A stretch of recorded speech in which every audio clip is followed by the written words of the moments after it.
Assalamualaikum warahmatullahi wabarakatuh. Bismillahirrahmanirrahim. Alhamdulillahi rabbil alamin. Wa afdhalus salati wa atammu taslimi ala sayyidina Muhammadin wa ala alihi wa sahbihi ajma'in. Rabbi shrah li sadri wa yassir li amri wahlul 'uqdatam min lisani yafqahu qawli. Subhanaka la ilma lana illa ma 'allamtana innaka antal alimul hakim.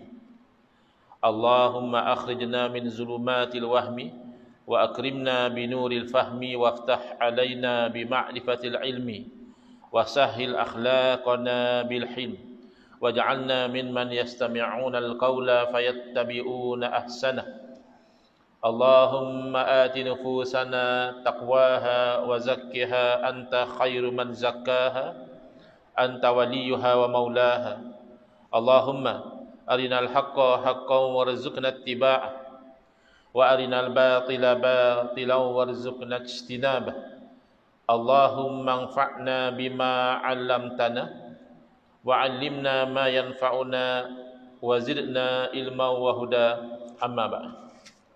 Alhamdulillah, muslimin, muslimat, hadirin hadirat yang saya hormati. Moga-moga kita semua dirahmati dan diberkati oleh Allah Subhanahu wa taala, dan moga-moga kita semua dikurniakan oleh Allah Subhanahu wa taala kefahaman yang baik di dalam urusan agama sesuai dengan sabda junjungan Nabi kita Nabi Muhammad sallallahu alaihi wasallam, man yuridillahu bihi khairan yufaqihu fid din. Barang siapa yang Allah nakkan dengan dia kebaikan, nescaya Allah beri dia faham dalam urusan agama. Dan moga-moga kita semua dikurniakan oleh Allah Subhanahu wa taala akhlak yang mulia sesuai dengan sabda Nabi sallallahu alaihi wasallam, innama bu'istu liutammima makarimal akhlak. Hanya saja saya dibangkitkan demi untuk menyempurnakan kemuliaan akhlak.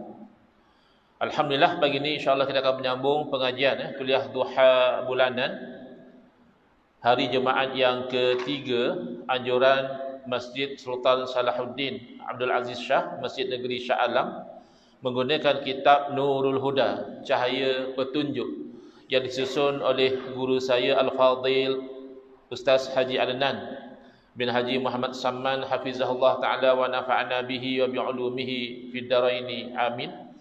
Mensyarahkan kitab Masailut Tauhid, persoalan-persoalan berkaitan dengan ilmu tauhid, yang disusun oleh ayahanda beliau dan juga guru saya almarhum Tuan Guru Haji Muhammad Samman Kati rahimahullah taala wa nafa'ana bihi wa bi'ulumihi fid dharaini amin.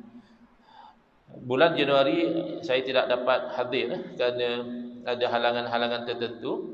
Jadi kita sambung di muka surat 54, betul ke? 53, iaitu apa erti kudrah, betul ke? Kat mana ya kita berhenti? Saya sifat makni baru nak masuk. Oh.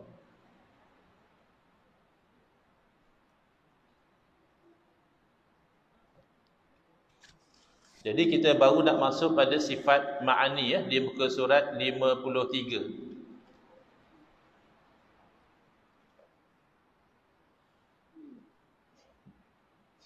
Itu kita berhenti di situ pada kuliah 15 Disember 15 Disember tahun lepas. Baik. Kenyataan dan bahasan sifat-sifat ma'ani ya, soalan. Apa erti sifat ma'ani? Dan manakah yang dikatakan sifat ma'ani itu ya? Ma'ani ini adalah perkataan bahasa Arab ya. Dia adalah perkataan yang bersifat plural jamak. Kalau satu makna ya. Jadi kalau ma'ani itu menunjukkan banyak sifat-sifat. Sifat itu sendiri sebenarnya sudah plural. Tapi kita bila dimelayukan nak tunjuk plural, kita kena ulang dua kali lah. Mana kalau sifat satu, kalau banyak sifat. Kalau bahasa Arab, kalau satu sifat ya, sifatun dengan ta marbutah, ta bulat. Sifatun. Bila diubah ta bulat tadi menjadi alif ta, sifat, itu sebenarnya sudah menunjukkan banyak. Ya. Baik. Jadi dari segi maknanya ataupun artinya adalah sifat makni itu iaitu tiap-tiap sifat yang qadim lagi maujud. Sifat yang tidak ada permulaan. Jadi tak betul lah kalau orang menyangkakan bahawa ahli sunnah wal jamaah mengatakan Al-Quran adalah makhluk. Tak betul ya. Al-Quran dengan arti kata kalam Allah, ya. Kalam Allah tu termasuk sifat ma'ani, ya. Maka itu sifat yang wujud lagi qadim. Qadim maknanya tidak ada permulaan, bukan makhluk. Jadi kalau orang kata Asy'ariyah ni dia kata Al-Quran itu makhluk, mungkin dia terkeliru dengan golongan Mu'tazilah. Mu'tazilah ya. Mu'tazilah mengatakan Al-Quran adalah makhluk. Jadi tak betul. Tapi kena faham juga makna Al-Quran yang dimaksudkan. Kalau yang dimaksudkan Al-Quran itu adalah mushaf, ya, yang tertulis padanya huruf-huruf, ada dakwat, ada helayan-helayan, itu jelas makhluk. Al-Quran tu kan kalau mushaf tu dibuat daripada kertas, kertas dibuat daripada kayu, memang makhluk. Dakwat itu kan makhluk. Kan kadang-kadang kita ke dalam masjid, kita kata tuan tolong unjukkan Quran, kan? Kalau qadim mana boleh diunjuk-unjuk kalau bukan makhluk, kan? Tapi yang dimaksudkan Quran di situ bukan merujuk kepada sifat kalam Allah tadi. Ia hanya merujuk kepada mushaf, ya, kertas-kertas yang tercetak padanya huruf-huruf yang mana dengan itu kita boleh membaca Al-Quran. Tetapi kalau Al-Quran dengan makna kalam Allah, itu bukan makhluk, kerana ia termasuk sifat ma'ani, iaitu sifat yang qadim, yang tidak ada permulaan bagi wujudnya, kerana sifat Allah berdiri pada zat. Jadi zat Allah qadim, tidak ada permulaan. Maka yang berdiri pada yang qadim juga qadim, ya. Sebab itulah kalau orang faham konsep ini, dia tidak mudah terpengaruh dengan dakwah yang nak mengatakan Allah Subhanahu wa taala bertempat di atas arasy. Ya. Ada orang dia menyalah tafsir, ya. Ayat Al-Quran betul. Kita tidak boleh menolak ayat-ayat Al-Quran yang berkaitan dengan istiwa, ya. Ar-Rahmanu 'ala arsy istawa, itu ayat Quran. Jadi kita tidak boleh menafikan istiwa. Kita wajib menetapkan istiwa bagi Allah Ta'ala. Tetapi apakah makna istiwa itu berarti Allah bertempat di atas arasy? Ya, itu tidak betul. Maknanya itu tidak betul. Kerana umat Islam ahli sunnati wal jamaah, baik generasi salaf maupun generasi khalaf, tidak memaknakan istawa dengan bertempat. Sama ada generasi salaf menyerahkan makna sebenar kepada Allah Ta'ala setelah menafikan makna yang tidak layak dengan Allah, makna sebenar diserah kepada Allah Ta'ala, ataupun kebanyakan khalaf menerima makna yang tidak bercanggah dengan akidah, ya. Ditolak makna yang tak betul seperti bertempat, duduk. Tapi kalau ada makna yang tidak bercanggah dengan akidah, seperti menguasai, seperti menjaga, apa lagi, seperti menggagahi, ini semua makna-makna istawa yang tidak bercanggah. Kalau kita katakan Allah menguasai arasy, sepakat. Ya, Allah menjaga arasy, sepakat umat Islam terima. Allah menggagahi arasy, maksudnya arasy itu terpaksa patuh kepada kuasa dan kehendak Allah, sepakat umat Islam terima. Maka generasi khalaf masih menerima, ya, makna-makna demikian, dan menerima juga pendekatan salaf yang tidak memaknakan dengan makna tertentu, tetapi menyerahkan makna sebenar kepada Allah Ta'ala. Ini adalah dua pendekatan ahli sunnah wal jamaah. Tapi kalau dikatakan bahawa istawa itu berarti Allah bertempat di atas arasy, ini bercanggah dengan Allah tidak bersifat dengan sifat baharu. Sifat Allah qadim. Jadi yang pasti di kalangan umat Islam semua sama sepakat, sama ada yang mengatakan Allah bertempat atas arasy ataupun yang menafikan Allah bertempat atas arasy, itu sama sepakat menerima bahawa Arash adalah makhluk Allah. Tidak ada khilaf ya. Arash adalah makhluk Allah. Kalau ada orang mengatakan tidak, Arash bukan makhluk Allah, berarti syirik. Dari awal dia sudah syirik. Kerana bila dia kata Arash bukan makhluk Allah, ada dua kemungkinan. Pertama, dia mengatakan Arash makhluk yang lain. Ada yang lain yang menciptakan Arash, bukan Allah. Dia syirik. Ataupun dia mengatakan Arash itu sendiri qadim. Arash wujud dengan sendiri, tidak tertakluk kepada kuasa Allah, juga syirik. Maka setahu saya lah, tidak ada orang Islam yang mengatakan Arash bukan makhluk. Kalau ada, bahaya ya. Itu menjerumuskan dia pada lembah kesyirikan. Bila kita telah sama sepakat bahawa Arash adalah makhluk, sepatutnya kita faham makhluk ini adalah sesuatu yang tidak qadim, sesuatu yang baru wujud. Macam mana diwujudkan oleh Allah? Makhluk tu maknanya sesuatu yang diciptakan. Khalaqa yakhluqu maknanya menciptakan. Khaliq isim fa'il yang menciptakan. Makhluk isim maf'ul yang diciptakan. Berarti sebelum Arash diciptakan oleh Allah Subhanahu Wa Taala, Arash tidak wujud. Adakah berarti ketika Arash tidak wujud, Allah juga tidak wujud? Mustahil. Kan kita dah tetapkan sifat qadim bagi Allah. Allah wujud tidak ada permulaan. Berarti sebelum ada Arash, sebelum ada kursi, sebelum ada langit, sebelum ada bumi, sebelum ada syurga dan neraka, Allah wujud. Tiba-tiba setelah ada Arash, berubah sifat Allah daripada wujud tidak bertempat kepada wujud bertempat di atas Arash. Maknanya sifat bertempat itu baru. Dan sifat baru mustahil bagi Allah. Ingat ya, kerana sifat itu dia berdiri pada zat. Kalau sifat itu sifat yang berdiri pada zat yang baru, ia baru. Sifat yang berdiri pada makhluk, ya, itu baru. Cuma dalam istilah ilmu tauhid, dia tak panggil sifat ya. Kalau merujuk kepada makhluk, dia panggil arab. Tapi senang faham ni kita kata sifat jugalah ya. Sifat makhluk baru. Kerana makhluk itu sendiri baru. Sifat Allah qadim. Kerana Allah qadim. Senang. Jadi jangan dipaksa-paksakan makna yang bercanggah dengan ketetapan yang muhkaman bahawa Allah Ta'ala wujud tidak ada permulaan, itu pasti. Dan bahawa selain daripada Allah Ta'ala itu adalah makhluk juga pasti.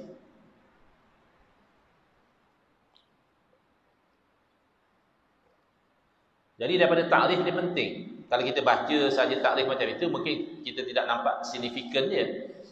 Tapi kalau kita kaitkan dengan isu-isu yang selalu menjadi kekeliruan, dengan takrif sahaja insya-Allah dapat menyelesaikan kekeliruan yang bermain dalam fikiran ataupun lisan sebahagian umat Islam. Adalah sifat ma'ani itu, iaitu tiap-tiap sifat yang qadim, tidak ada permulaan lagi maujud. Maknanya ada pada Allah Ta'ala, bukan amrun iktibari semata-mata, tapi memang wujud yang berdiri ia dengan zat Allah Ta'ala.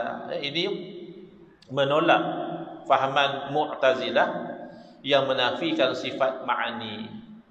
Dia menafikan kudrah, iradah, sama, basar, kalam ya. Oh macam tu kafirlah Mu'tazilah. Tidak. Kenapa tidak kafir? Dah menafikan kudrah.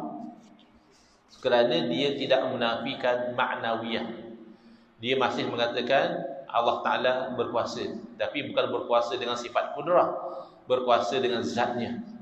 Allah Ta'ala berkehendak dengan zatnya. Jadi sebab itu tak sampai jadi kafir, tapi tetap akidah itu bid'ah, kerana bercanggah dengan nas Quran dan hadis yang jelas yang menetapkan sifat-sifat tersebut bagi Allah Subhanahu Wa Ta'ala. Tiba-tiba dinafikan, itu adalah bid'ah yang sayyi'ah dalalah. Tinggal lagi tidak sampai membawa kepada kufur kerana masih mengaku ma'nawiyah. Bukan bila dia kata Allah tidak bersifat kudrah, berarti Allah tu lemah. Kalau macam tu kufurlah. Dia kata Allah Ta'ala berkuasa, tapi berkuasa dengan zatnya, bukan dengan sifat kudrah. Gitu. Baik. Tapi tak maulah akidah bid'ah ni dosa besar. Yang mewajibkan ia akan hukum. Maksudnya dengan adanya ma'ani, ada kesan dia, iaitu apa? Ma'nawiyah yang lagi akan datang. Lazim daripada adanya ma'ani, adanya ma'nawiyah. Kalau ada kudrah, ada sifat kudrah, tentulah ada hal keadaannya berkuasa. Hal keadaannya berkuasa itulah namanya ma'nawiyah. Dan sebab itulah asalnya di sisi Asy'ariyah mereka tidak membilang sampai 20. Yang ini yang kadang dihentam oleh orang-orang yang anti kepada pengajian sifat 20, yang anti kepada akidah Asy'ariyah Maturidiyah. Dia kata tengok, sesama Asy'ariyah dan Maturidiyah pun tak sepakat. Asy'ariyah kata sifat Allah hanya 13. Yang kata 20 tu Maturidiyah. Kan dah khilaf. Ini perkara akidah. Mana boleh khilaf? Ini kritikan yang dilontarkan. Kritikan ini tersasar dalam memahami realiti khilaf tadi. Khilaf antara Asy'ariyah dan Maturidiyah bukan pada menetapkan maknawiyah atau menafikan, bukan. Kan kita dah sebut tadi, kalau menafikan maknawiyah bawa kepada kufur. Mengatakan hal keadaan Allah tidak berkuasa, berarti Allah lemah. Tak mungkin. Khilaf antara Asy'ariyah dan Maturidiyah hanyalah pada perlu bilang ke tak perlu bilang maknawiyah. Di sisi Asy'ariyah buat apa nak bilang, sudah understood. Kalau ada kudrah, pastilah ada qauluhu qadiran. Kalau ada iradah, pastilah ada qauluhu muridan. Cukuplah kita sebut kudrah iradah. 13. Menafikan bilang saja, bukan menafikan sifat. Tak perlu bilang. Sebab understood. Sementara Maturidiyah mengatakan perlu juga dibilang untuk menolak syubhat, sangkaan tidak ada maknawiyah. Jadi tak mahu begitu. Jadi itu khilaf dipanggil khilaf lafzi saja. Khilaf dalam penetapan lafaz. Bukan khilaf yang hakiki, sebenar, tidak. Khilaf yang hakiki itu kalau sebahagian mengatakan Allah itu bersifat dengan maha berkuasa, hal keadaannya berkuasa. Ada pula mendakwa tidak, hal keadaan Allah tu lemah.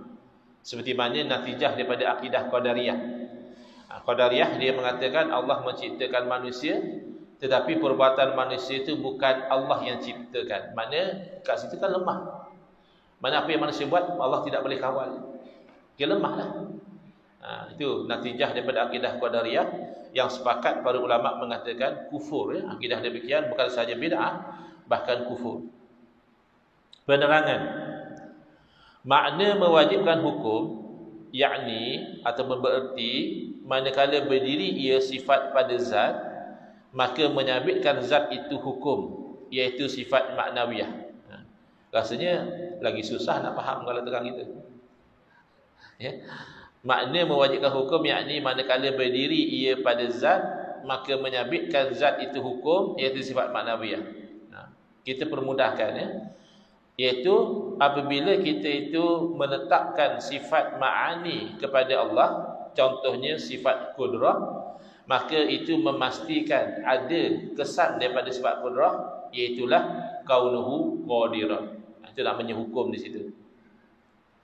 Umpama kudrah, kuasa, manakala berdiri ia pada zat, maka menyabitkan, yakni mewajibkan ia satu hukum, iaitu dikatakan qadirun ataupun kaunuhu qadiran. Demikianlah seterusnya bagi segala sifat ma'ani itu. Senang ceritanya, sifat ma'ani yang 7 memastikan ada sifat maknawiyah yang 7. Itu kesimpulan dia.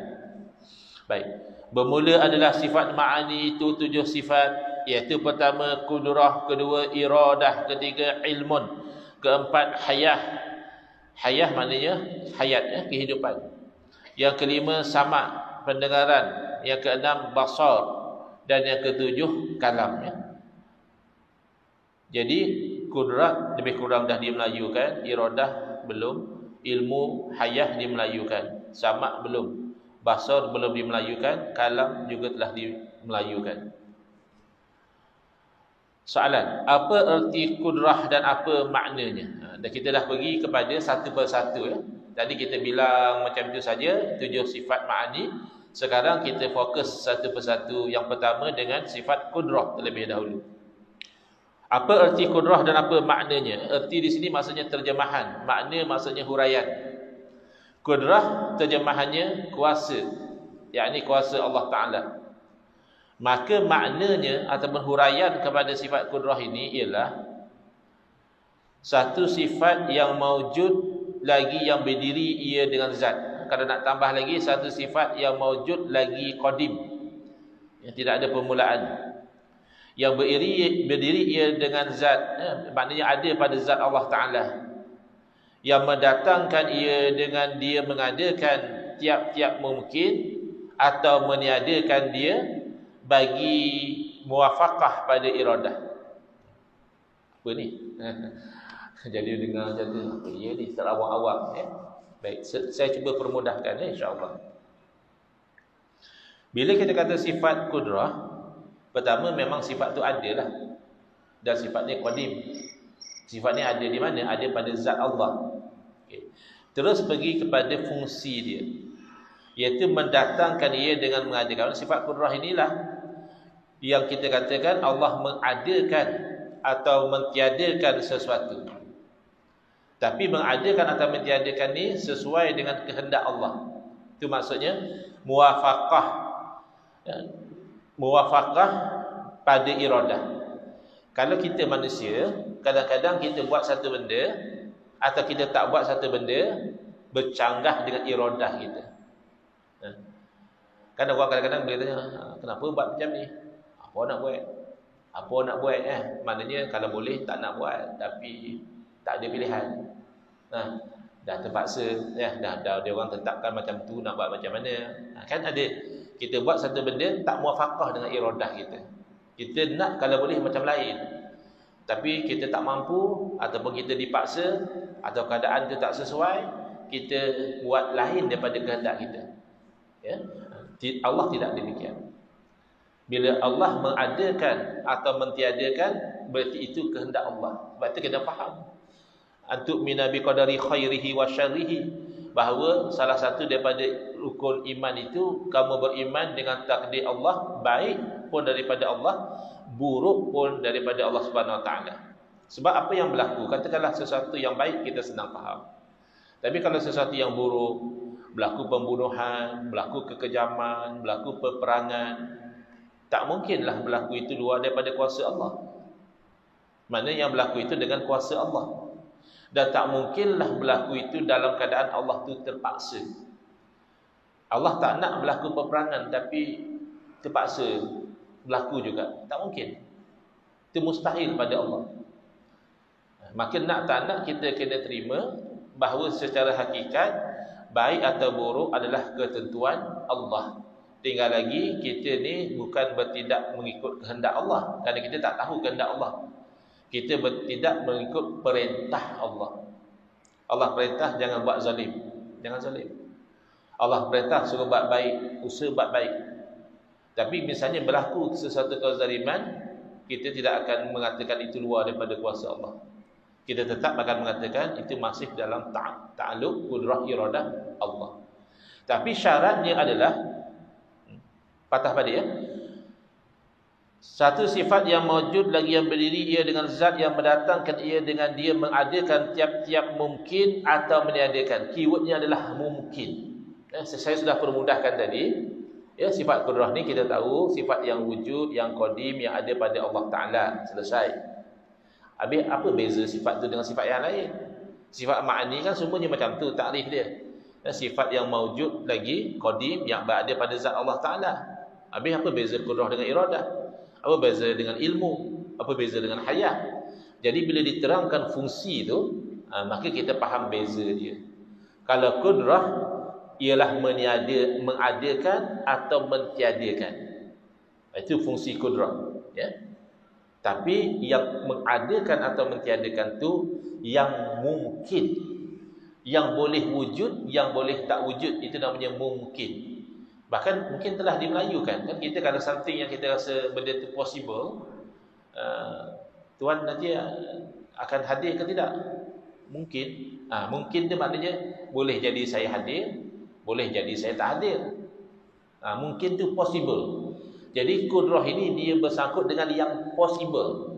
Adapun yang impossible, yang mustahil, yang tidak mungkin, tidak ada kena mengena dengan qudrah. Ini sebentar lalu kita tak nampak kepentingan. Tetapi bila kita kaji-kaji, sangat penting berdepan dengan syubhat, keraguan, golongan-golongan yang cuba mengelirukan umat Islam ataupun golongan yang dia telah terkeliru dengan pemikiran dia sendiri. Golongan yang nak mengelirukan umat Islam, misalnya orang-orang free thinker, orang-orang ateis, okey, dia kata kamu percaya kepada Tuhan. Kita kata ya. Kan ateis dia tak percaya pada Tuhan. Dah dia wujud macam mana pun dia tak faham. Dia hanya kata Tuhan tak nampak, Tuhan tak boleh didengar, Tuhan tak boleh dilihat, Tuhan tak boleh dipegang, maka tak wujudlah. Simplistik. Benda yang tidak boleh dilihat, tidak boleh dipegang, tidak boleh didengar, tak semestinya tak wujud. Contohnya udara, tak boleh lihat tapi kita tahu udara wujud. Gelombang radio, ada gelombang radio. That's why kalau kita guna radio kita boleh detect. Tapi sekarang kita tak lihat gelombang radio, kita tak dengar, dan kita tidak boleh pegang. So very simplistic kalau kita nak katakan oleh kerana sesuatu itu tidak boleh dilihat, tidak boleh didengar, tidak boleh dipegang, maka sesuatu itu tidak wujud. Is a simplistic thinking. Jadi atheism is not modern. Kan ada orang bayangkan atheism ni bagus, dia modern. Dia nak percaya sesuatu, dia tengok bukti dulu. Ya, bukti berlapak kewujudan Allah Ta'ala. Wujudnya kamu itu sudah bercakap tentang wujudnya pencipta kamu. Kerana kamu tidak mewujudkan diri kamu sendiri, dan tak mungkin kamu wujud dengan sendiri. Jadi dia mungkin kata begini, kamu percaya pada Tuhan? Kita kata ya. Adakah Tuhan kamu maha berkuasa? Of course kita jawab yes. Adakah Tuhan kamu maha berkuasa atas segala-galanya? Kan kita ingat, innallaha ala kulli syai'in qadir. Jadi kita jawab ya. Kalau Tuhan kamu memang maha berkuasa atas segala-galanya, maka adakah Tuhan kamu berkuasa menciptakan Tuhan lain? Dia saja nak bagi kita confuse. Jadi kat situ kalau kita belajar sampai ke tahap ini, kita boleh kata Tuhan selain daripada Allah tu impossible, mustahil. So kuasa Tuhan tak ada kena-mengena dengan benda yang mustahil. Sama juga kadang dia main-main. Kalau Allah maha berkuasa, adakah Allah Ta'ala boleh menciptakan satu batu yang begitu besar sehingga kan Allah pun tak larat nak angkat batu? Ada soalan-soalan macam ini. So batu diangkat oleh Allah, bergerak dari satu tempat ke satu tempat, kan satu benda yang mungkin. Jadi Allah tidak mampu berlakukan satu perkara yang mungkin, itu mustahil. Maka tak timbul isu itu. Besar mana pun batu yang Allah ciptakan, Allah boleh pindahkan daripada satu tempat ke satu tempat. Jadi ini penting dan berlaku. Ini real case, bukan benda yang kita reka-reka, kepada orang yang terkeliru dengan pemikiran dia sendiri. Jadi orang etis cuba nak mengelirukan orang, ya. Ini dia terkeliru dengan pemikiran dia sendiri yang berlaku kepada Ustaz Muhib Khawli. Ustaz Muhib Khawli 16 bulan November 2023 difatwakan ajaran beliau sesat lagi menyesatkan. Fatwa dikeluarkan oleh Jabatan Mufti Negeri Terengganu. Salah satu sebab, ada beberapa sebab, saya ingat dalam 6 atau 7 macam itulah, ya. Ada beberapa sebab kenapa Jabatan Mufti memfatwakan demikian. Tapi sebab yang utama, antara lain adalah kerana beliau berpegang, oleh kerana Allah Ta'ala maha berkuasa, maka sekiranya Allah Ta'ala berkehendak, Allah boleh menciptakan anak Allah. Cuma Allah tak nak je lah. Allah tak nak. Tapi kalau Allah nak, anytime Allah boleh ciptakan anak Allah, kata dia. Ini salah satu sebab kenapa beliau difatwakan sesat. Memang sesat. Mana boleh macam itu? Dia keliru, dia keliru dalam memahami ayat suci Al-Quran, yang mana Allah Ta'ala berfirman, "Lau aradallahu ayyattakhidha walada lastafa mimma yakhluqu ma yasha." Kalaulah Allah Ta'ala nak mempunyai anak, nescaya Allah akan pilih di kalangan apa yang diciptakan tu, apa yang dia kehendaki. Jadi kata dia itulah buktinya pandangan dia betul. Dia tidak faham kalau dalam ayat Quran ada kalanya menunjukkan mustahil. Lau kana fihi ma alihatun illallahu lafasadata. Kalaulah ada pada langit dan bumi Tuhan-Tuhan yang banyak selain daripada Allah, nescaya binasa langit dan bumi. Berarti boleh jadi ada Tuhan lain daripada Allah? Tidak. Maknanya Tuhan lain daripada Allah tu mustahil. Maknanya anak bagi Allah tu mustahil. Maka mustahil tidak masuk dalam kudrah. Nanti insya-Allah akan diperincikan ta'alluqnya.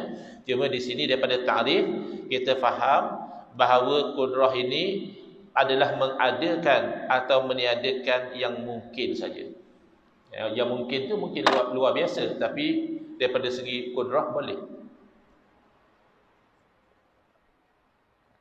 Contoh luar biasa apa? Kalau orang tanya, adakah Allah Ta'ala berkuasa mentakdirkan bagi satu pasangan yang telah lanjut usia dapat anak? Pasangan tu dah lanjut usia, ya.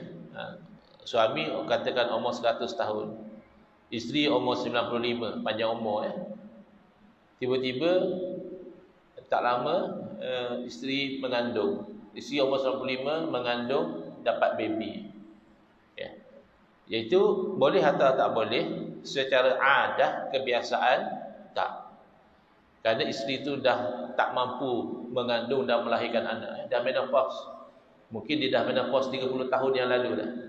Itu macam mana nak mengandung umur 95, ya. Tapi itu mustahil adat, impossible dari segi kebiasaan, bukan mustahil akal. Akal mengatakan itu masih mungkin, nisbah kepada kuasa Allah. Boleh sahaja Allah menciptakan seorang manusia lahir daripada rahim seorang wanita yang telah lanjut usia, sebagaimana berlaku kepada isteri Nabi Allah Ibrahim alaihissalam. Sarah melahirkan anak iaitu Ishak ke dalam keadaan usia telah lanjut. Dua-dua, Nabi Ibrahim pun sudah lanjut usia pada masa itu, Sarah juga telah lanjut usia. Allah ciptakan. Kerana itu tidak mustahil. Nisbah pada biasa saja mustahil. Benda ni kalau biasa kita nampak macam okey, tapi sebenarnya benda itu pun pelik, ya. Sebagai contoh, ya, segelas air, ya. Kalaulah saya celup tangan saya dalam air dan saya tarik keluar seekor arnab, boleh jadi tak? Ui, pelik sangat. Ingatkan ustaz boleh baca kitab je, rupanya boleh buat silap mata juga. Pelik betul kalau celup air dalam ambil daripada air dalam gelas ni keluar seekor arnab. Sebab luar biasa.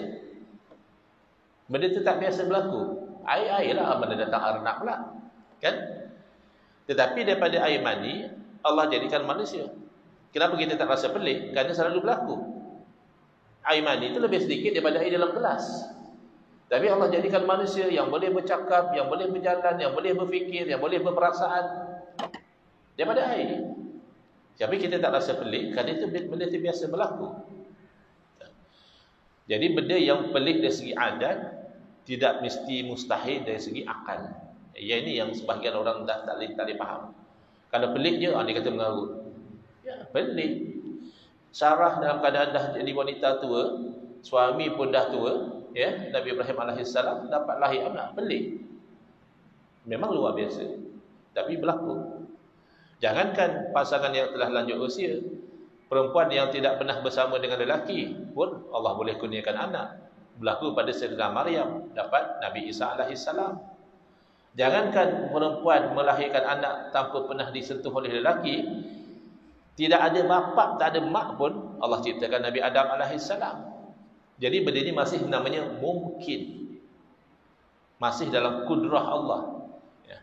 Tapi dari segi adah, selain daripada yang rare ni, yang wujud tanpa ibu dan bapa, yang wujud tanpa bapa, yang lahir daripada ibu bapa yang telah tua, yang lain itu adalah ikut kebiasaan. Maknanya manusia ni wujud ada ibu dan bapa, dan biasanya ibu bapa yang masih muda, ya, bukan yang telah lanjut usia. Yang ini tiada mengadakan ia akan sesuatu melainkan dengan kehendaknya. Tidak timbul Allah terpaksa. Maka adalah kudrah itu ta'alluq ia dengan mungkin sahaja, iaitu ta'alluq dengan segala yang harus wujudnya. Maknanya boleh wujud, boleh tak wujud, dengan tiga ta'alluq. Kat sinilah ramai orang rasa belajar tauhid ni susah. Kenapa? istilahnya tu tak familiar. Apa istilah dia? Suluhi qadim, tanjizi hadis dan qabdah. Bila main ingat istilah ni, terus mental block. Sebab tak familiar. Apa kata kita ketepikan dahulu istilah, kita fahamkan konsep. Boleh? Fahamkan konsep dahulu ya. Dan ini bukan nak cerita tentang Tuhan pun. Kita nak cerita tentang makhluk. Daripada makhluk ini kita nak faham istilah. Kemudian barulah kita kaitkan dengan memahami apa maksudnya bila bercerita tentang kudrah Allah. Ya. Dan saya ambil contoh ini ciplak. Tak apalah, kita manusia memang macam tu. Kita bukan lahir-lahir tahu benda, kan? Tak tahu apa-apa pun, tapi kita tiru maklumat daripada sini, dapat maklumat daripada sana. Ya. Jadi saya ulang atau saya reproduce balik contoh yang diberi oleh Baba Li Sekam, Baba Razali daripada Fatani, hafizahullah. Baik.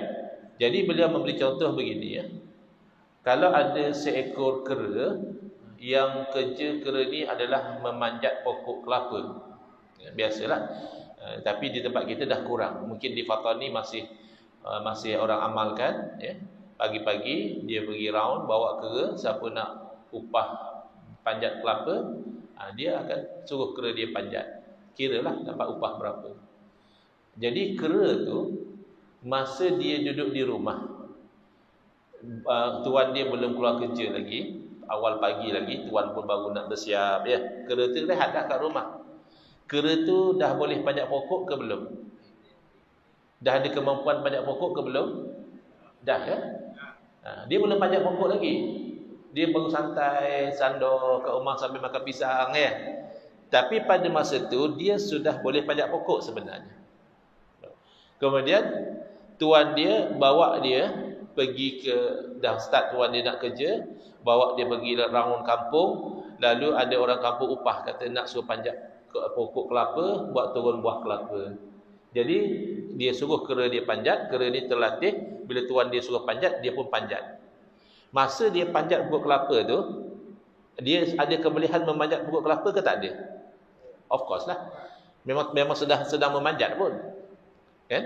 Sedang memanjat pun. Tadi kat rumah pun dia sudah ada kebolehan, tapi belum memanjat lagi. Sekarang memang sedang memanjat pun. So of course lah dia ada kebolehan memanjat kelapa. Okay. Bila dia dah sampai di atas sana, ya, dia boleh turun dan dia juga boleh duduk atas sana.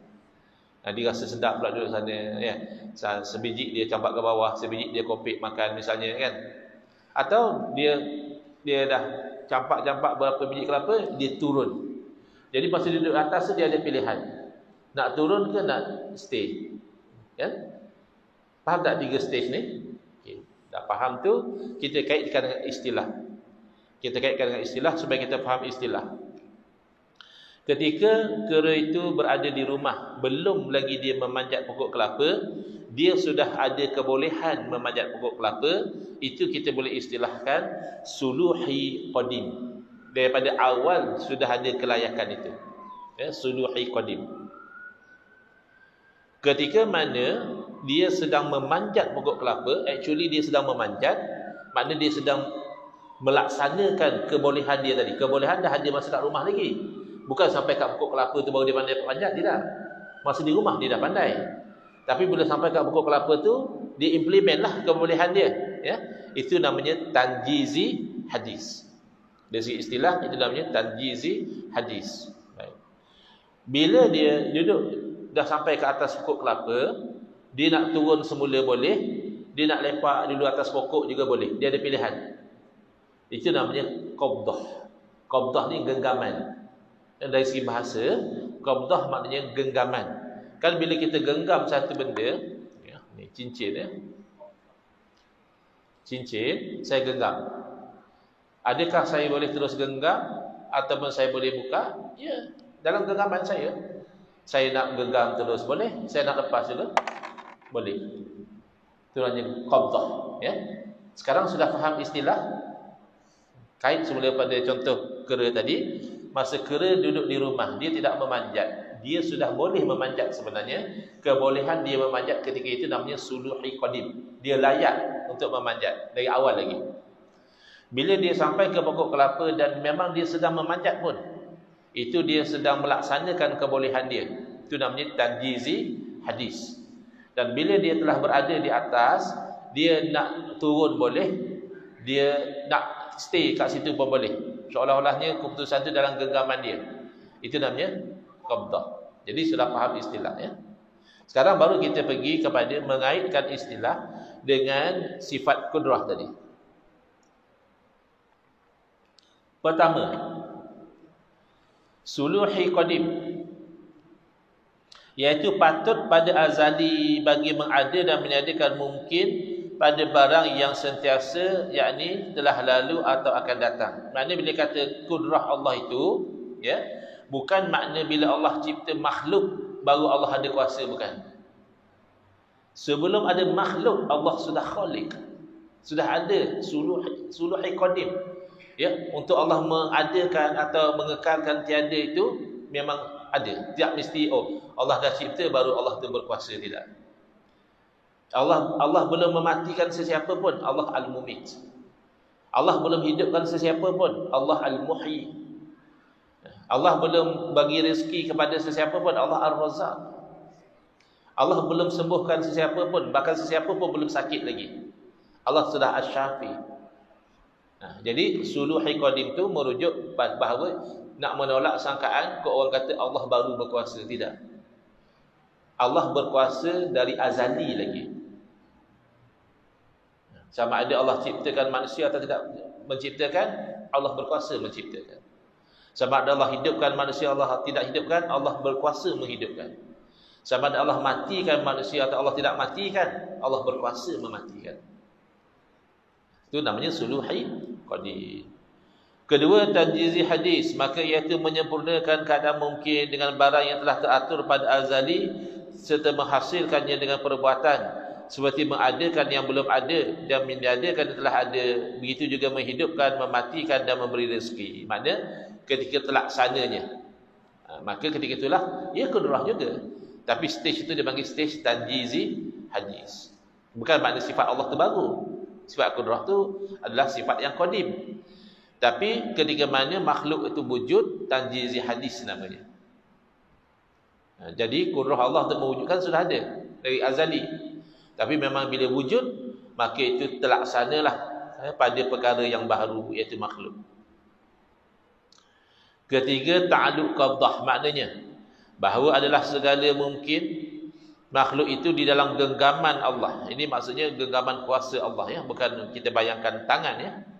Jika dikehendakinya kekal wujud mungkin itu, dikekalkan. Dan jika dikehendakinya ada mungkin, diadakan. Dan jika dikehendaki tiada mungkin, ditiadakan. Maknanya setiap sesuatu itu dalam ketentuan Allah Ta'ala. Jangan kita ingat kita itu mesti macam itu selama-lamanya. Tak. Dan ini membawa kepada akhlak sebenarnya. Jadi sebab tu orang yang tak faham dia kata belajar tauhid saja je, ya, perangai tak senonoh pun. Tak ada maknanya belajar tauhid, bukan. Bila belajar dengan makna menghafal semata-mata, memanglah tak ada kesan lah. Wujud hidam baqa, ya, boleh bagi tahu mana salbiyah, mana nafsiyah, salbiyah, ma'ani maknawiyah. Boleh bilang pula menafikan kam yang 5, boleh hurai pula suluhi qadim, tanjizi hadis qabdah. Itu belum membentuk akhlak lagi. Tapi dia kena menghayati, pertama dia tahu dia ni lemah, maka dia tidak sombong. Yang memang berkuasa betul-betul adalah Allah, dari azali lagi Allah berkuasa. Kemudian dia tahu bahawa apa yang ada pada dia ni adalah tanjizi hadis daripada Allah Ta'ala. Sihatnya kita, ya, sejahteranya kita, kayanya kita, ada pangkatnya kita, itu tanjizi hadis daripada Allah Ta'ala. Dan kita tetap dalam qabdah. Berarti Allah boleh hilangkan anytime. Yang sihat boleh tiba-tiba terbaring dalam ICU, masuk drip, dah tak boleh makan, dah tak boleh minum, dah tak boleh bercakap. Baru semalam sembang, pumpang. Kita tak jadi sombong lah. Jadi kita kena masukkanlah tauhid tu dalam hati. Jangan hanya bermain dalam otak saja. Bila kita masukkan dalam hati kita, dalam genggaman Allah Ta'ala, kita jadi insaf. Saya baru sampai dari Terengganu semalam. Dan bulan lepas pun saya tak dapat hadir kerana ziarah ayah saya masuk ward. Jadi warded lagi sekali. Jadi saya ada keinsafan juga sebab sekarang ni ayah saya terbaring. Kalau nak makan pun hanya melalui tube ya. Kena kami terpaksa bagi susu melalui tube. Jadi kita ingat dahulu beliau makan dengan kita. Bahkan ayah yang introduce makanan kepada kita. Ni makanan ni sedap ya. Dan ayah kita dulu yang gagah, bahkan ayah kita dulu yang dukung kita, ya. Sekarang masa keluar daripada ward, kami yang dukung ayah. Letak dalam kereta, letak dalam wheelchair. Dan kami yang uruskan, salin pampers. So maknanya bila kita ingat kehidupan kita, kita akan jadi insaf. Belum lagi kita lihat kehidupan orang lain. Kan saya selalu sebut kalau lihat suasana politik di Malaysia, insaf. Yang dahulu pernah duduk dalam, sekarang memimpin negara. Yang dahulu memimpin negara lah duduk dalam pula. Itu macam mana? Ya qadah. Dalam genggaman Allah. Jadi masa kita ada kuasa, jangan kita sombong. Jangan kita salah guna. Kerana Allah anytime boleh tarik. Allahumma malikal mulki, tu'til mulka man tasha, wa tanzi'ul mulka mimman tasha. Ya Allah yang memiliki kerajaan, Engkau yang beri kerajaan pada siapa yang kau kehendaki. Dan Engkau yang sentap tarik kerajaan daripada siapa yang kau kehendaki. Jadi ini peranan tauhid, dia supaya diserap dalam hati, melahirkan akhlak yang mulia. Kita tidak sombong. Dan saya pun terfikir, rupanya hidup atas dunia ni bukanlah satu perkara yang begitu menyeronokkan. Sebab kalau kita tak nak mati awal, kita akan jadi orang lanjut usia. Kalau kita jadi orang lanjut usia, nak suap makanan sendiri dah tak boleh, nak berjalan sendiri dah tak boleh, najis pun paksa orang uruskan. Itu kebanyakan orang lah. Ada juga orang lanjut usia masih kesana kemari kan. Boleh berceramah lagi dah lanjut usia, boleh berpidato lagi, ya. Boleh bertanding belah raya, ada lah. Itu rare lah. Most of people bila terlampau lanjut usia, kualiti kehidupan tu dah menurun. Masih hidup, tapi kualiti kehidupan tu dah menurun. Kalau tak nak kualiti kehidupan menurun, dia mati awal. Ada yang nak mati awal. Tuan-tuan ada yang nak meninggal hari ni, hari Jumaat. Fikir dululah. Di istikharah dululah. Jadi macam tu saja kehidupan rupanya. Nak mati awal pun kita tak berapa sedap. Nak mati lewat sangat pun tak mau juga. Jadi kita tahu bahawa Allah Ta'ala memang maha berkuasa ya, dari azali. Dan apa sahaja yang berlaku di hadapan mata kita ni hakikatnya adalah tanjizi hadis kudrah Allah Ta'ala. Dan apa sahaja yang berlaku masih dalam qabdah Allah Ta'ala. Jadi kita minta Rabbana la tuzigh qulubana ba'da idh hadaitana. Ya Allah, janganlah kau bengkokkan hati kami setelah kau beri hidayah kepada kami. Sebab sekarang kita mungkin bagus, ahli masjid, ahli ta'an. Tidak mustahil na'udzubillah min zalik satu masa jadi ahli maksiat. Ya, ada orang bahkan mati dalam keadaan murtad padahal dulu orang Islam. Jadi inilah kesan praktikal daripada kita belajar apa yang dikatakan suluhi qadim, tanjizi hadis dan juga qabdah. Maka inilah hasil ta'alluq qurrah itu dengan secara ringkas. Ringkas kira ringkas itu. Lawannya lemah. Itu mustahil lah. Tuhan tapi lemah mustahil. Kalau manusia lemah itu biasa. Ya, dan memang itu sepatutnya pun. Ya, wujud kita pun kita tak tahu. Ya, kita lahir pun tak ada plan. Ya, bila, di mana, oleh siapa, rupa macam mana. Jadi memang lemah itu adalah sifat manusia. Maka tak sepatutnya manusia takabur. Dalil akli bagi qurrah itu bahawasanya jikalau tiada berkuasa Allah Ta'ala, tentulah lemah. Jikalau lemah, sudah tentu tidak kita dapati suatu apa pun. Ya, alam ni tak ada lah, dah lemah. Sekarang kita lihat berbagai jenis makhluk di dalam alam ini, maka nyatalah batal lemah bagi Allah, yakni Allah berkuasa menguasai semua makhluk. Kita lemah sebab itu kita tak mampu menciptakan. Bukan macam-macam ciptaan manusia buat tu. Itu bukan ciptaan namanya sebenarnya. Itu hanya memproses benda yang Allah dah cipta. Ya, kipas ni bukan manusia buat daripada tak ada. Dia cari bahan mana yang Allah dah ciptakan, ya. Dia leburkan, dia panaskan, dia bekukan, dia potong, dia sambung. Itu je. Faedah. Bagi kudrah itu 7 ta'alluq. Ini hanya perpusingan je lah. Ya, tadi kita dah belajar 3 ya. Perpusingan ni apa yang berlaku? Yang pertama suluhi qadim. Memang daripada azali Allah Maha berkuasa. Kedua, ta'alluq qabdah, bagi mungkin sebelum wujudnya. Maknanya, okey, kita bagi contoh ya. Satu pasangan muda berkahwin. Ya. Baru je kahwin semalam. Belum ada anak. Jadi anak bagi pasangan yang baru berkahwin ni mungkin. Kan orang kahwin boleh jadi ada anak, boleh jadi tak ada anak. Jadi ada tak ada anak bagi pasangan ni adalah dalam ketentuan Allah. Maknanya qabdah ya. Bagi satu yang belum wujud, dia dalam genggaman Allah Taala. Kalau Allah Taala kehendaki, Allah wujudkan. Kalau Allah Taala kehendaki, Allah biarkan dalam keadaan adam. Tu ada orang kahwin tak dapat anak. Tapi biasanya kahwin dapat anak lah. Yang ketiga, ta'alluq tanjizi hadis, iaitu Allah mengadakan sesuatu pada barang yang akan datang ya. Jadi saya ambil contoh tadi, adakah Allah Ta'ala berkuasa menciptakan anak bagi satu pasangan? Jawabnya ya, suluhi qadim. Memang Allah berkuasa. Allah nak adakan atau tidak, itu namanya qabdah. Allah boleh adakan, Allah boleh tiadakan. Allah kekalkan dalam keadaan tiada, qabdah. Tiba-tiba Allah adakan, itu namanya tanjizi hadis ya. Laksanalah kudrah di situ. Keempat, ta'alluq qabdah bagi mungkin ketika wujudnya, iaitu jikalau dikehendaki oleh Allah nescaya dikekalkan dalam wujud atau ditiadakannya. Maknanya orang tu dah ada anak dah. Ya, tanjizi hadis tadi. Setelah ada anak, dia dalam genggaman Allah. Bila masa Allah boleh tarik.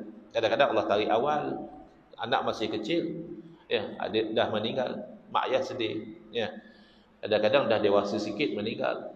Kadang-kadang meninggal lepas ayah parent dia, ya. Jadi ketika setelah tanjizi hadis itu dia kembali kepada qabdah.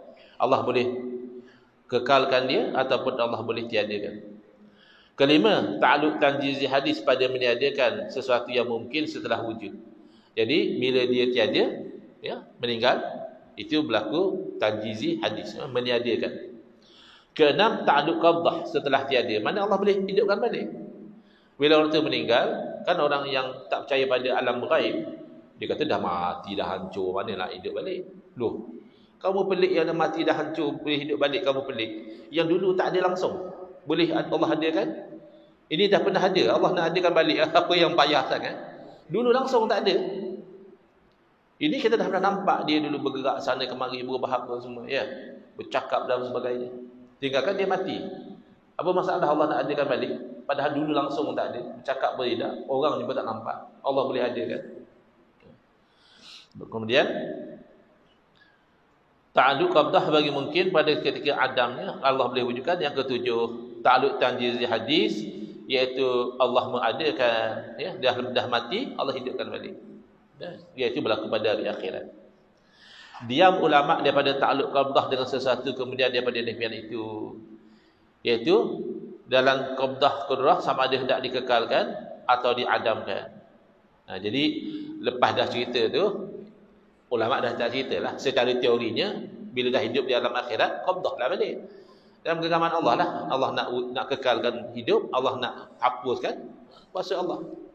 Tapi oleh kerana kita diberitahu bahawa syurga dan neraka dikekalkan, dan ahli syurga dan ahli neraka dikekalkan, maka tak bincanglah. Kita faham tanjizi hadisnya, Allah wujudkan kekal. Tapi bukan kekal sama seperti Allah, tidak. Kekal Allah tu yang zati, memang diri Allah tu kekal sifatnya. Adapun kekal makhluk seperti syurga, neraka dan sebagainya, itu adalah dikekalkan oleh Allah. Teoretically sebenarnya dalam qabdah Allah, tetap dalam kudrah Allah Ta'ala. Apa arti iradah itu insya-Allah dalam kuliah yang akan datang. Ada sebarang soalan, kalau saya mampu jawab silakan.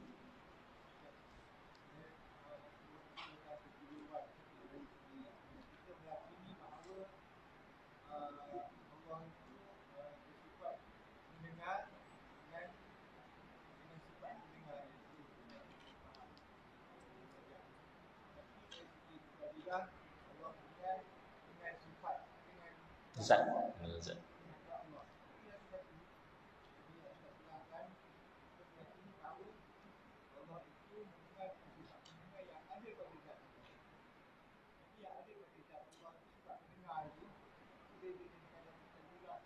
Okey. Baik, soalannya, Mu'tazilah dia menafikan sifat ma'ani, ya. Contohnya sama. Ya. Tapi dia tidak menafikan makna ma'nawiyah, bahawa Allah Taala itu sami'an. Ya, Allah Taala ataupun sami'an, ya, kaunuhu sami'an. Dia tidak nafikan. Allah Taala memang hal keadaan Allah itu mendengar. Tapi mendengar dengan zat. Kalau tanya apa yang Allah mendengar, dengan apa? Dengan zat lah. Sedangkan sifat mendengar itu sabit dalam Quran dan hadis. Dalam Quran dan hadis menyebutkan Allah sami'.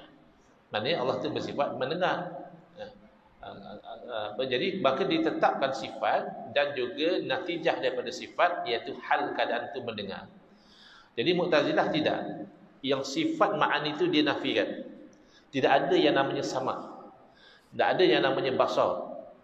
Habis kamu kata Allah tu tak mendengar. Allah mendengar kata dia. Macam mana pula? Dengan zatnya lah. Itu beza Mu'tazilah dengan Ahli Sunnah wal Jamaah.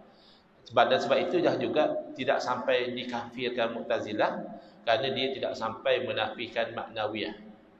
Dia tak sampai kata oleh kerana tidak ada sifat sama bagi Allah, Allah tu tuli, dia kata Allah tak boleh dengar. Kalau macam tu out lah. Tapi tak, dia kata Allah mendengar, tapi tak ada yang namanya sifat sama. Lalu kita tanya, kalau tak ada sifat sama macam mana pula? Dengan zatnya lah. Jadi cara sebegitu bercanggah dengan Quran dan Sunnah. Kerana sudah menetapkan sifat sama basar kalam bagi Allah. Kenapa kamu nafikan apa yang Quran dan Sunnah? Dan tidak ada ta'arud pun, tak ada penjanggahan pun. Kerana sifat itu seperti yang disebut tadi berdiri pada zat juga, bukan sesuatu yang terasing daripada zat. Jadi seolah-olahnya Mu'tazilah kata kalau macam tu, maknanya Allah bahajat pada sesuatu yang lain lah. Maknanya Allah mendengar dengan samaknya, Allah melihat dengan basarnya. Tapi dia kena faham, sama basar itu adalah sifat yang ada pada zat, bukan sesuatu yang bercerai daripada Allah sehingga okey Allah bahajat pada sesuatu. Bukan. Sifat itu adalah yang ada pada zat Allah. Makanya bid'ah sebegitu, bid'ah yang bercanggah dengan Quran dan Sunnah, tinggal lagi tidak sampai membawa kepada kufur, kerana mereka masih menerima maknawiyah tadi, bahawa Allah Ta'ala itu bersifat kaunuhu sami'an. Hal keadaan Allah itu Allah mendengar. Bukan tidak ada sifat sama maka Allah tidak mendengar, bukan. Allah. Boleh ke?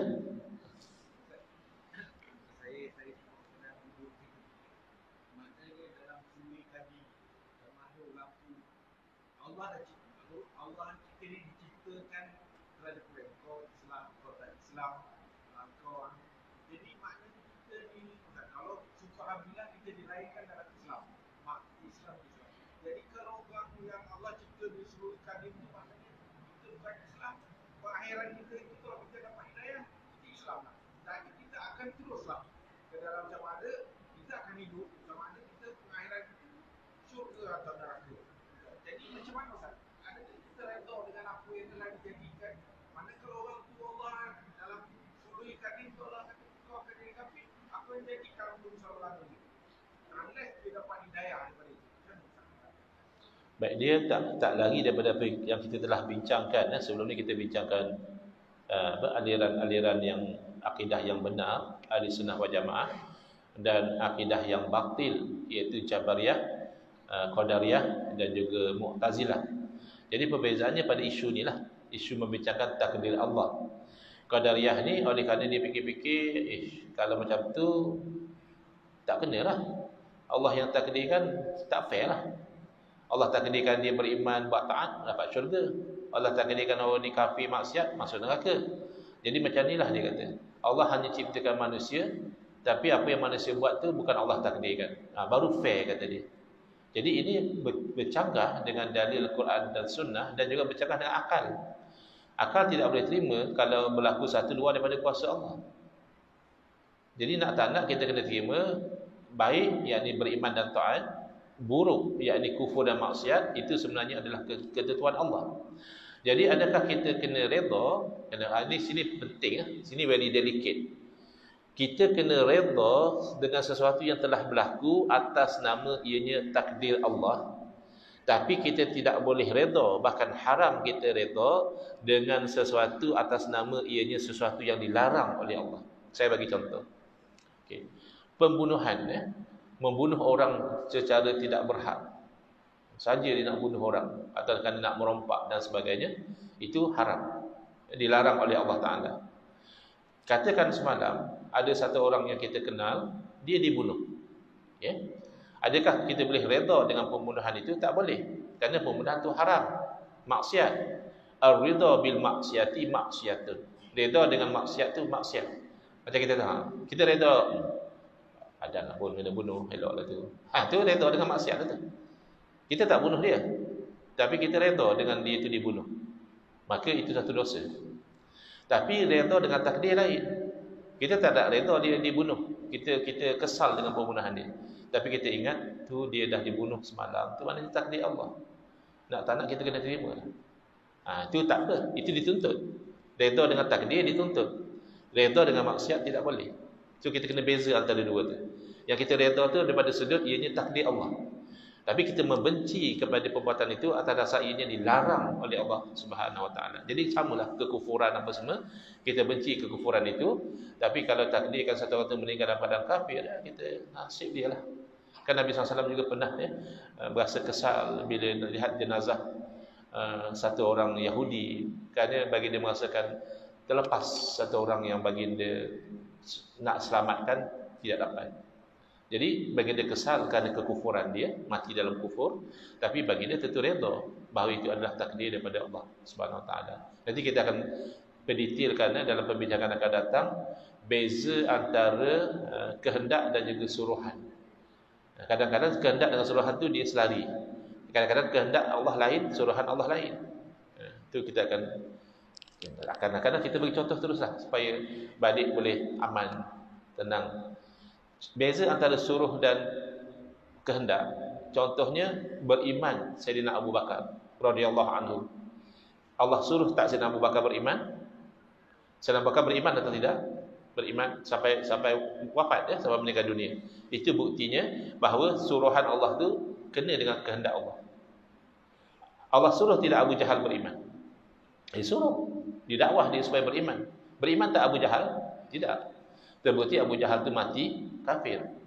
Maka kehendak Allah ketika itu berbeza dengan suruhan Allah. Allah suruh beriman, tapi terbukti Allah tidak kehendaki bahawa Abu Jahal itu beriman. Sama juga dengan larang. Allah larang Sayyidina Abu Bakar jangan kufur, dan Sayyidina Abu Bakar tidak kufur. Allah larang Abu Jahal jangan kufur, tapi kehendaknya adalah kufur. Buktinya dia mati kafir. Takkan dia mati kafir Allah tidak berkehendak? Berarti terpaksa. Tidak. Itu pecahannya. Ada kalanya perintah dan kehendak Allah kena, ada masanya kehendak dan perintah Allah berbeza. Wallahu a'lam.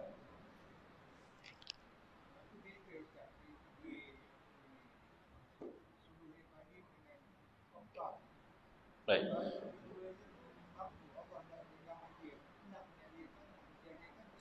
Pertama kita kena faham, baik ianya kita istilahkan sebagai suluhi qadim, atau kita istilahkan sebagai tanjizi hadis, atau kita istilahkan sebagai qabdah, ia tetap merujuk pada kudrah Allah, bukan benda yang lain. Jangan kita kata suluhi qadim lain, tanjizi hadis lain, qabdah lain, tidak. Ia tetap merujuk pada kudrah Allah. Tetapi kita nak faham stage yang berlaku kepada makhluk ni. Kerana sebelum makhluk ni wujud, adakah Allah tidak berkuasa mewujudkan? Ya, Allah berkuasa walaupun makhluk belum wujud. Maknanya itulah diistilahkan sebagai stage suluhi qadim. Kerana memang ternyata Allah wujudkan, maka itulah yang diistilahkan sebagai tanziz hadis. Tapi itu tak kuasa Allah, dia bukan benda lain. Dan bila telah diwujudkan, Allah berkuasa tidak mengekalkan dia wujud, ataupun Allah berkuasa atau tidak menghabiskan kewujudan dia. Dia berkuasa, itu namanya qabdah. Tapi semuanya merujuk kepada kudrah Allah. Cuma stage yang berbeza itu diistilahkan istilah yang berbeza untuk membantu supaya kita faham. Tekuk orang ingat kata kudrah Allah tu sifat yang qadim. Ni baru je orang ni wujud, kiranya sifat Allah tu baru tak? Sifat Allah tu qadim. Tapi stage terlaksananya kudrah Allah tu dia namakan tanjizi hadis. Stage sebelum Allah wujudkan tu namanya suluhi qadim. Tapi sifat Allah tetap sifat yang qadim. Bukan Allah baru berkuasa masa Allah ciptakan manusia baru Allah berkuasa menciptakan, bukan.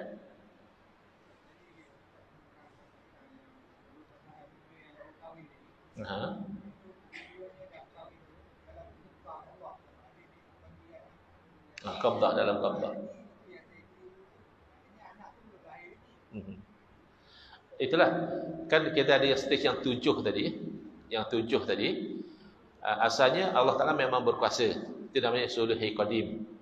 Bila pasangan itu berkahwin, okay, namanya kan ada yang cek balik yang 7 tadi. Yang tiada tu Allah nak kekalkan tiada ataupun Allah nak jadikan adil. Itu diistilahkan qabdah. Jadi pasangan yang kahwin tadi, wujudnya anaknya itu dalam qabdah Allah, dalam genggaman Allah. Allah boleh ubah daripada tiada anak jadi ada anak, atau Allah boleh kekalkan keadaan tiada anak itu kekal tak ada anak. Itu namanya qabdah.